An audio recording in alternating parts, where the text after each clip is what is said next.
Hello बच्चों, good evening. Good evening. कैसे हो आप सब? मेरी वीडियो में आप सबका हिंदी की वीडियो में आप सबका स्वागत है।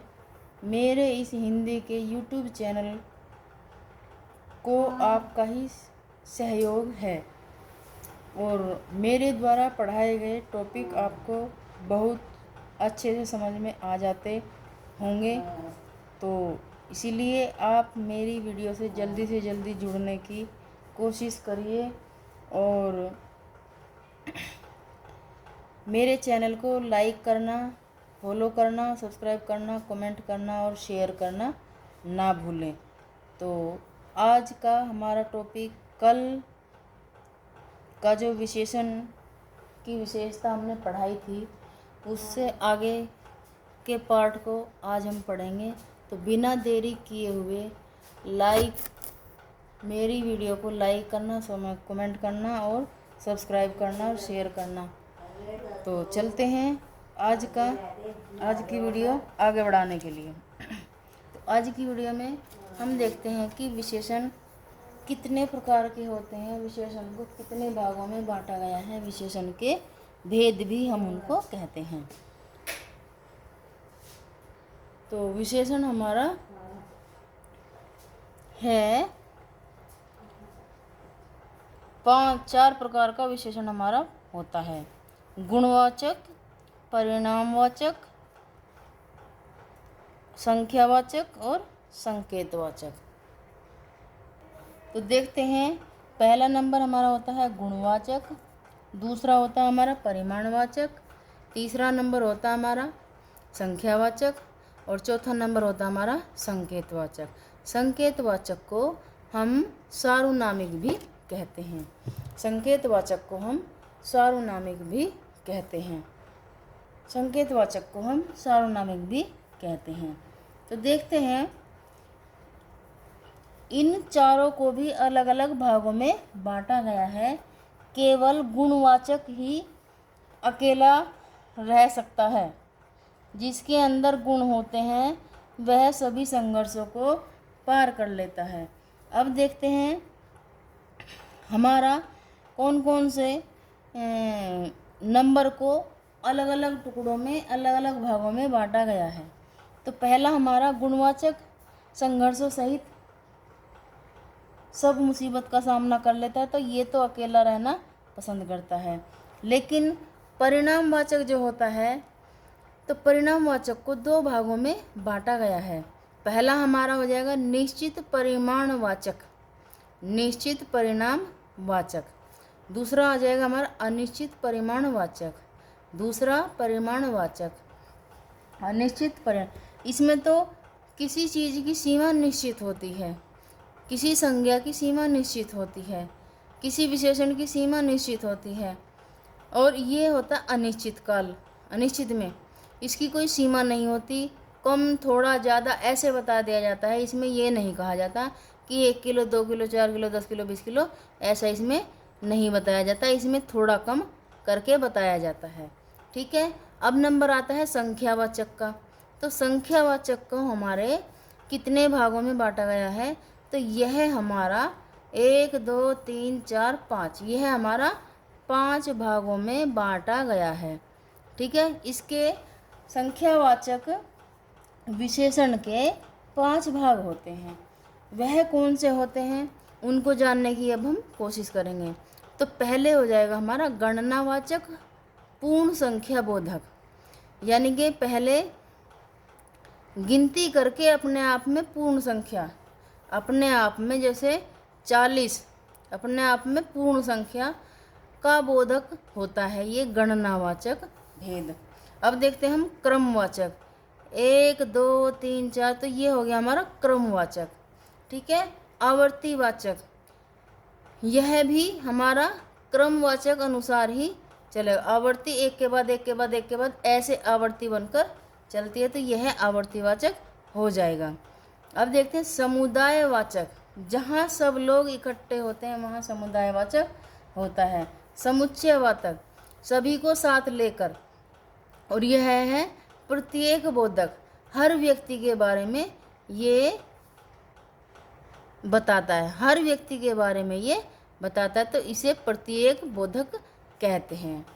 ठीक है, अब देखते हैं हम संकेतवाचक को कितने भागों में बांटा गया है। संकेतवाचक सर्वनाम को कितने भागों में बांटा गया है देखते हैं। संकेतवाचक पहला नंबर आता है हमारा संकेतवाचक निश्चयवाचक, यानी कि इस भेद में हमें यह ज्ञान कराता है कि संकेत देता है कि अगर 2 किलो चावल हमारे 2 किलो चावल होंगे, तो ये हमें संकेत दे रहा है कि ये 2 किलो चावल हैं। ठीक है, ये आ गया हमारा अनिश्चितवाचक सार्वनामिक। इसमें यही है कि इसमें तो संकेत देता है कि निश्चय होंगे, चावल होंगे, और यहाँ हमारा यह 2 किलो चीनी नहीं होगी। तो ऐसे ऐसे हिला हिला के या मतलब आइडिया से बोलते हैं कि यह हमारे 2 किलो चीनी होगी, तो इसका परिणाम यह होता है कि यह अनिश्चित होगा, होगी भी या नहीं।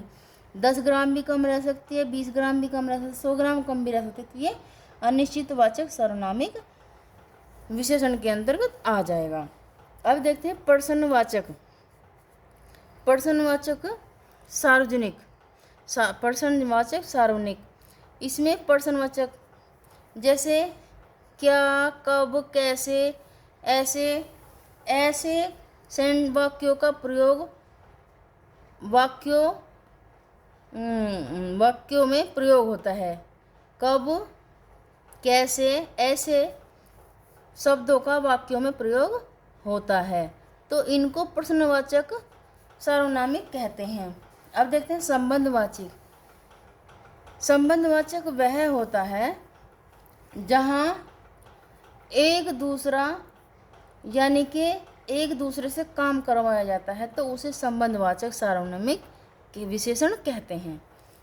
एक दूसरे के द्वारा काम करवाया, जैसे मोहन ने राम से पुस्तक मंगवाई, तो यह हमारा संबंधवाचक सार्वनामिक विशेषण हो जाएगा। अब देखते हैं हम विशेषण के भेद के बाद अब हम देखते हैं पहला टॉपिक आता, पहला भेद आता है हमारा गुणवाचक विशेषण की परिभाषा। तो गुणवाचक विशेषण की परिभाषा, जो विशेषण शब्द किसी संज्ञा या सर्वनाम के आकार प्रकार, गुण, दोष, रंग, रूप, स्वभाव आदि का बोध कराते हैं, तो वे गुणवाचक विशेषण कहलाते हैं। ठीक है, अच्छे समझ में आया। जो विशेषण शब्द किसी संज्ञा या सर्वनाम, भाई देखो हमारे लिए सब, संज्ञा, सर्वनाम, इन दोनों की विशेषता को ही विशेषण बताता है ना। तो संज्ञा या सर्वनाम के आकार प्रकार, गुण, दोष, रंग, रूप, स्वभाव आदि का बोध कराते हैं, वे गुण विशेषण कहलाते हैं, वे गुणवाचक विशेषण कहलाते हैं। ठीक है, अब देखते हैं हम कि अगर आकाश, उदाहरण सहित इनको समझाते हुए चलते हैं। जैसे हमने एक स्टोरी बनाई है कि आकाश और विकास 2 भाई हैं। ठीक है, इसको सब आपको पता चल गया कि आकाश और विकास 2 भाई हैं। अच्छा जी, अब देखते हैं हम ये जो हमारा आकाश है, तो आकाश बड़ा और चंचल है। आकाश हमारा बड़ा और चंचल है। ठीक है, वह बुद्धिमान भी है। कौन है? आकाश। विकास छोटा है लेकिन समझदार है। विकास अगर आकाश से छोटा है तो वह छोटा तो है ही, लेकिन वह समझदार भी है। दोनों भाई मिलनसार हैं। विकास को अपनी नीली पीली गाड़ियों से खेलना अच्छा लगता है, जबकि आकाश अपनी मोटी मोटी किताबों में खोया रहता है। तो इसमें देखिए कितना अंतर है आकाश और विकास में। तो विकास बड़ा, पहले नंबर पे विकास बड़ा हो गया, दूसरे नंबर पे वह चंचल भी हो गया, तीसरे नंबर पे वह बुद्धिमान भी हो गया। अब देखिए विकास में कितने गुण हैं। विकास छोटा भी है वह समझदार भी है और वह मिलनसार भी है। विकास को अपनी नीली पीली गाड़ियों से खेलना पसंद है, लेकिन आकाश को अपनी मोटी मोटी किताबों में हमेशा पढ़ते रहना ही अच्छा लगता है। तो इन रेखांकित शब्दों के आकार, प्रकार, गुण, दोष, रंग, रूप, स्वभाव आदि का बोध करा रहे हैं। ये जो हमारे रेखांकित शब्द हैं, तो इन सब को मिलाकर विशेषण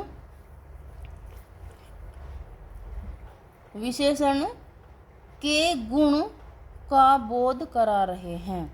ठीक है, रंग, रूप, गुण, दोष, आकार, प्रकार, स्वभाव आदि का बोध करा रहे हैं, अतः ये गुणवाचक विशेषण कहलाते हैं। अतः यह गुणवाचक विशेषण कहलाते हैं। आगे देखते हैं कि गुणवाचक विशेषण के प्रकार। अब गुणवाचक के भी यहाँ पर हमें भेद बताए जाते हैं। तो गुणवाचक, देखिए गुणवाचक के कितने भेद होते हैं। कैसे हम क्वेश्चन की पहचान करेंगे कि यह वाक्यांश, यह सेंटेंस गुणवाचक विशेषण से दिया गया है। तो पहला, आकार, प्रकार, गुण, दोष, रंग, रूप, स्वभाव और अवस्था, स्थिति, दिशा, स्थान, स्वाद, देश काल आदि सभी को मिलाकर यह हमारे गुणवाचक विशेषण के प्रकार हो जाएंगे। हमें इन सब बातों का ध्यान रखना पड़ेगा और समझना पड़ेगा कि कौन कौन से विशेषण गुणवाचक विशेषण के प्रकार के अंतर्गत आते हैं, कौन कौन से गुण, दोष, कौन सी विशेषताएं गुणवाचक विशेषण के अंतर्गत आती हैं। तो इन सब को मिलाकर हमारे इन सब की पहचान करने पर हमारे गुणवाचक प्रश्न का पहचान लग जाती है। अब देखते हैं उदाहरण सहित किया गया प्रयास। आपको समझाने के लिए उदाहरण हमने ऐसे दिए हैं कि आपको देखने के बाद ही पता लग जाएगा कि यह क्या है। ठीक है, अब देखते हैं हम। पहला उदाहरण हमारा आता है, हमें स्वच्छ वातावरण में रहना चाहिए। ठीक है, अगर हम इसको हटा देंगे और हम लिखेंगे कि हमें वातावरण में रहना चाहिए, तो हम कैसे समझेंगे कि यह हमारा सेंटेंस किस प्रकार से पूरा होगा।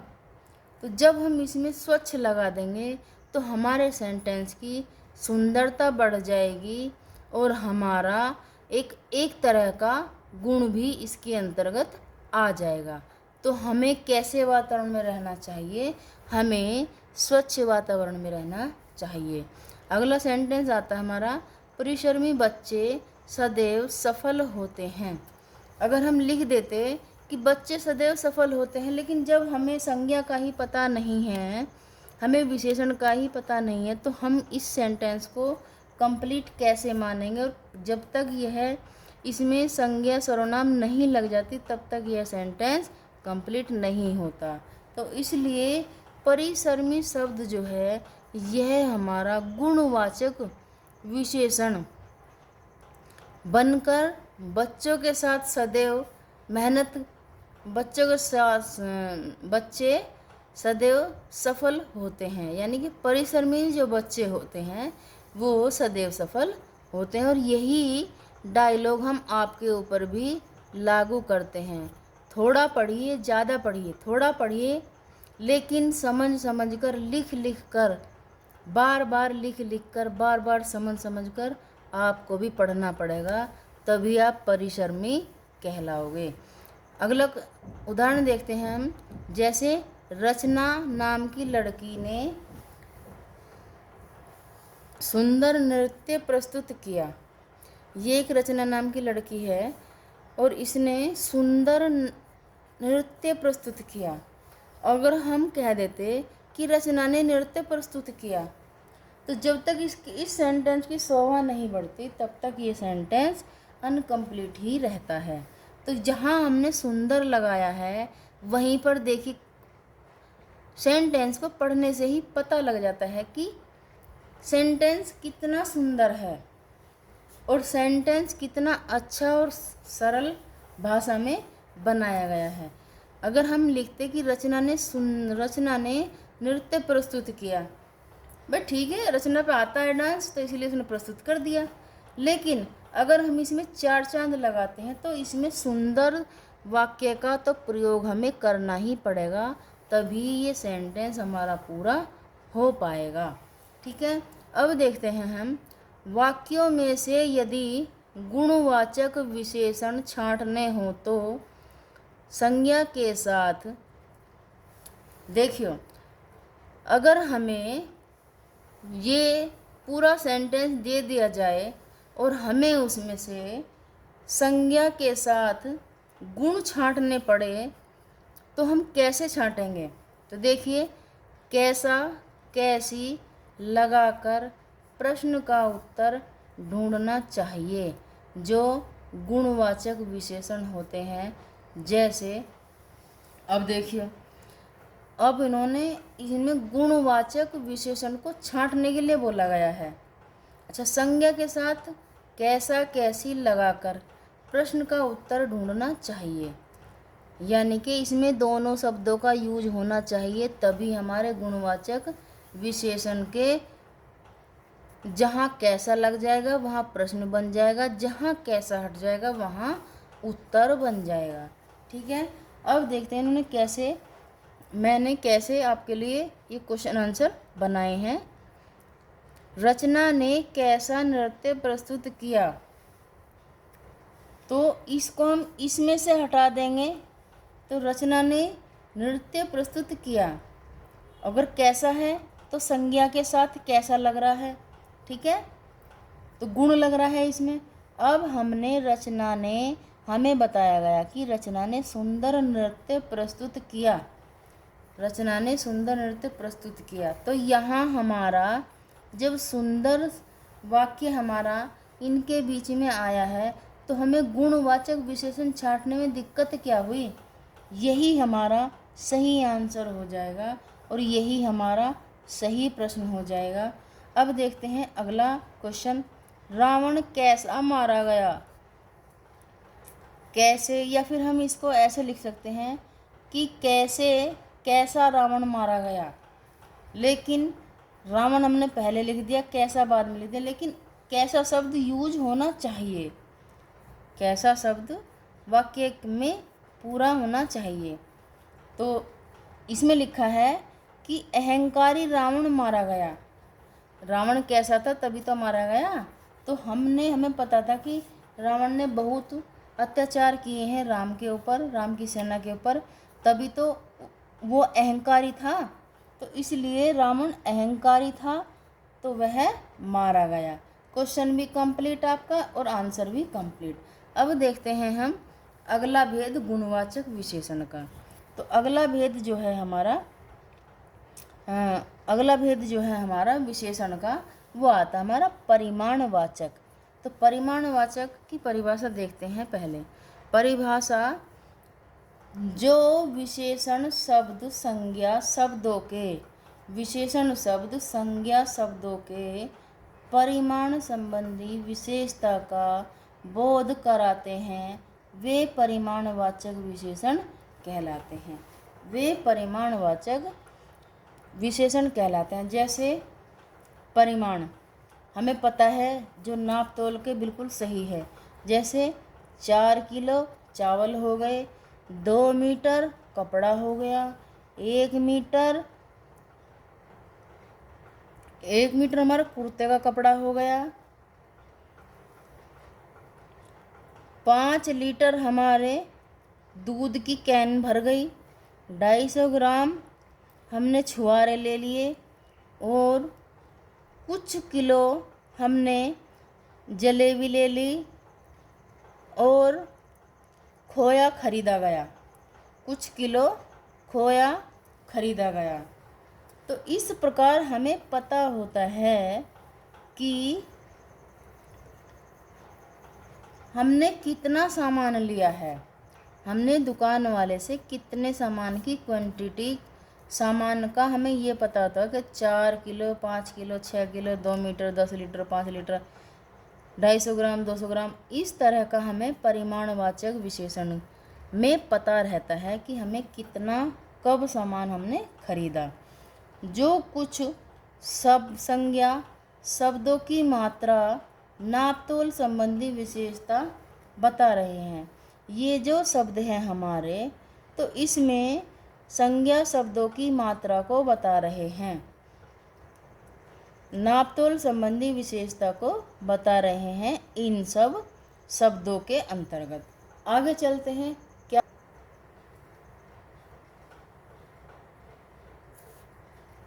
तो देखते हैं हम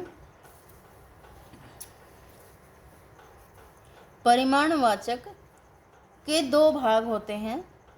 जो एक होता हमारा निश्चितवाचक परिमाणवाचक विशेषण, निश्चित परिमाणवाचक विशेषण। अच्छा, पहले तो हम इनकी विशेषता परिभाषाएं पढ़ेंगे। जिन विशेषण शब्दों से किसी वस्तु या पदार्थ की निश्चित मात्रा का बोध होता है उन्हें निश्चित परिमाणवाचक विशेषण कहते हैं। देख आया नहीं, इसमें हमें ये पता है कि इसमें निश्चित हमने 4 किलो ही चावल लिए हैं, ठीक है। तो इन्होंने हमें एक निश्चित मात्रा का बोध करा दिया है, तो उन्हें निश्चित परिमाणवाचक विशेषण कहते हैं। जैसे उदाहरण देखते हैं, मैंने 1 किलो सेब खरीदे। तो जब हमें पता है कि मैंने 1 किलो सेब खरीदे हैं, तो यह हमारा निश्चित परिमाणवाचक विशेषण में आ जाएगा। तो यह सेंटेंस हमारा सही है। अगला सेंटेंस देखते हैं कि 100 लीटर दूध डलिया भर अमरूद। इसमें दो सेंटेंस को एक साथ मिला दिया है समझाने के लिए, ठीक है। तो 100 लीटर दूध डलिया भर अमरूद, तो हमें पता है ना कि 100 कितना होता है, एक के सामने 2 जीरो लगाने के बाद 100 लीटर बन जाएगा। 1 लीटर में 1000 ग्राम होते हैं, तो 100 लीटर दूध हमारा हो गया है। और डलिया भर के एक डलिया हमारी इतनी बड़ी होती है, तो वह हमारी ऊपर तक भरी हुई है, तो इसलिए डलिया भर अमरूद आदि। तो यह हमारा निश्चित परिमाणवाचक विशेषण के अंतर्गत आ जाएगा। यह सेंटेंस भी सही है। अब देखते हैं परिमाणवाचक का दूसरा रूप, वो होता है अनिश्चित परिमाणवाचक।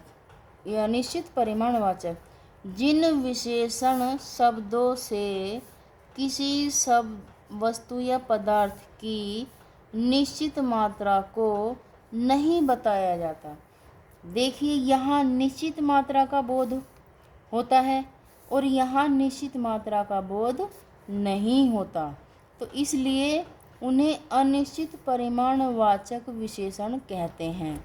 जैसे अब देखो, अनिश्चित में इसमें था 1 किलो सेब लिए हैं, 2 किलो सेब लिए हैं, 100 लीटर दूध लिया है। इसमें ऐसा नहीं है। अगर हम इस उदाहरण के अंतर्गत कहते हैं कि मेरी चाय में कम चीनी डालना, मेरी चाय में कम चीनी डालना, तो कम का मतलब हमने 100 ग्राम भी नहीं कहा, हमने 10 ग्राम भी नहीं कहा, हमने 5 ग्राम भी नहीं कहा। तो क्या कहा, हमने क्वांटिटी का नाम नहीं लिया, बस ये कहा कि कम चीनी डालना। तो यह अनिश्चित परिमाणवाचक विशेषण का सही सेंटेंस हो जाएगा। अब देखिए, अगला उदाहरण हमारा होता है कि थोड़े चावल दे दो, थोड़े चावल दे दो। हमने 4 किलो नहीं मांगे, 5 किलो नहीं मांगे, 10 किलो नहीं मांगे, हमने कुछ नहीं बताया इन सब के बारे में। हमने ये कहा कि 1 मुट्ठी चावल दे दो या 2 मुट्ठी चावल दे दो। हमने बस ये कहा कि हमें थोड़े चावल दे दो। तो थोड़े का मतलब है अनिश्चित परिमाणवाचक, अनिश्चित परिमाणवाचक। परिमाणवाचक विशेषण। तो यह इसके अंतर्गत आ जाएगा यह सेंटेंस, और इस प्रकार यह सेंटेंस हमारा पूरा हो जाएगा और परिमाणवाचक का अनिश्चित परिमाणवाचक विशेषण का सेंटेंस बन जाएगा। इसके साथ ही मैं वीडियो को समाप्त करती हूँ। आप सबका मेरे वीडियो से जुड़ने के लिए बहुत बहुत धन्यवाद। आप मेरी वीडियो को लाइक करो, सब्सक्राइब करो, कमेंट करो, फॉलो करो और शेयर भी करो अगर आपको मेरी वीडियो अच्छी लगती हो तो।